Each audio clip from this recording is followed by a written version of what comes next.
So we've had a couple conversations, Gatos, and I got to tell you, I'm getting a vibe. I'd like to think I got my finger on the pulse.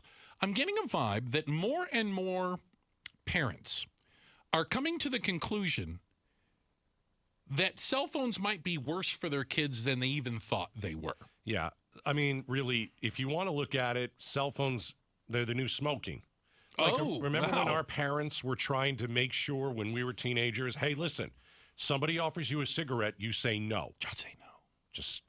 And of course, there's other bad things out there, but, your parents never wanted you to smoke because obviously we know what happens. Right. It was dangerous for you, and it would affect you later in life. Right. Okay, using a cell phone is going to affect your child's health. It's not going to give your kid cancer, but it's definitely going to change your child's brain. It's going to give them, in some cases, many cases, anxiety, depression, suicidal thoughts. I think we're starting to come around to this now. I think so. And maybe that's why the state of Florida is working. Governor DeSantis signed a social media age verification bill that is going to require the social media company. It puts the onus on the social media companies, the Facebooks, the TikToks, the Twitters, the whatever, to verify the age of the person signing up for the website, the app. See, I read it as they're going to ban kids under 14 from having social media accounts. The social media companies are supposed to terminate accounts of anyone under the age of 14 that they know of. So, if you're between 14 and 15, you can keep your account with parents' permission. Yeah. No new people apparently can sign up. That's the gist of it. I don't think this is the most important part of what we're talking about, but I'm going to say it anyway. I'm ready. I did think, am I wrong? I thought Republicans were for parental rights, and I thought they were the party of little government. This is the exact opposite. Well, because, here's the violation. So we'll just use Instagram, okay? So if they find out that there's a 14-year-old on Instagram, they could face fines of up to $50,000 per violation, per 14-year-old or younger that they find. So that means... So if a 14-year-old is taken by mom or dad to McDonald's, and that 14-year-old is obese, and mom and dad get that kid a double quarter pounder with cheese... That's perfectly okay. Are they also going to get fined? No. How much is it? They don't care about that. They don't care? Oh, really? 50 grand. So... I'm just checking. So the Instagram, think about this. The Instagrams Doesn't that of cost the world... damage too? Of course it does. Okay. The Instagrams of the world then are going to have to require you to prove who you are with what? Facial recognition, government-issued ID, passport, birth certificate. I don't know that you're going to have to show something, which then opens you up to kind of a... That sounds a little Big Brother-ish. A little? I can't use this unless I give you all of my personal information, my social security number, whatever it might be. Yeah, it's ridiculous. I don't think it's going to pass constitutional muster. It's not. I don't think it is. It's not Ron DeSantis' job to do this. If you're a parent out there and you love your kid, do your own research. And I think when you do your own research, you're going to find out what we've been talking about for quite a while. That cell phone is it's detrimental to your kid's health. And so, but at the end of the day, it's a parent's call.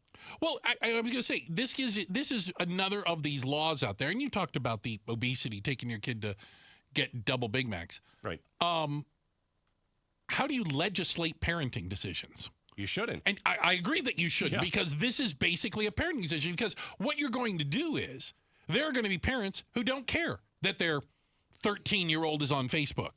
So they'll just sign up themselves and then give the code and let the kid be on it. Do you see what I'm saying? Yeah. That's a parenting decision. And if you're willing to do that, well, then you might make some other questionable decisions. But you know what?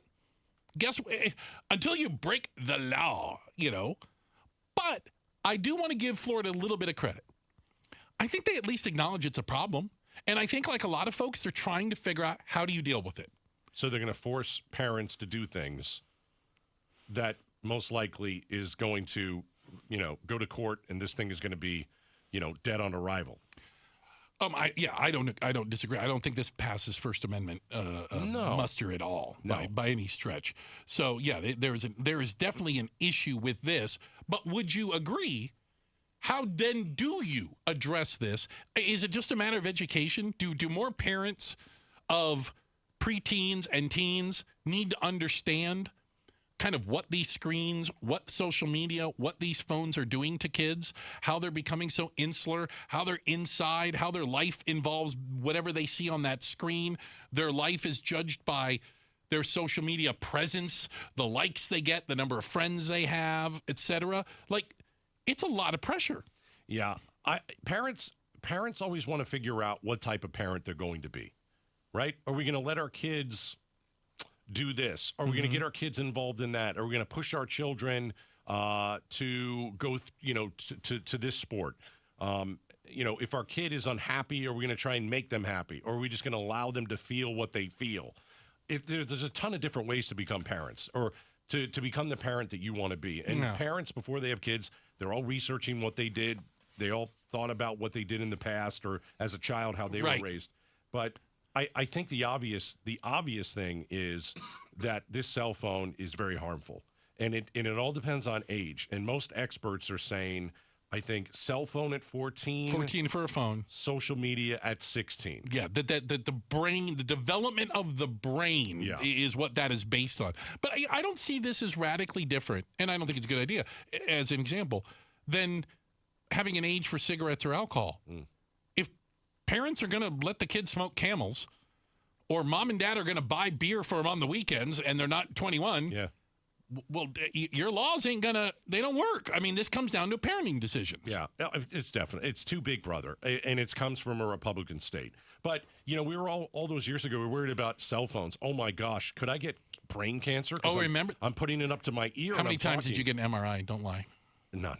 You never did? Not for that. Our boss did back in the day, because he's like, I'm on the phone all the time. I need to go see if I have a brain tumor. And I'm like, you need to stop reading that crap. And by the way, I'm seeing this start to pop back up again as an issue. Yeah, that people are starting to push this again. Really? But that's what we worried about then. Yeah. Some sort of a physical ailment that comes from a cell phone with radiation.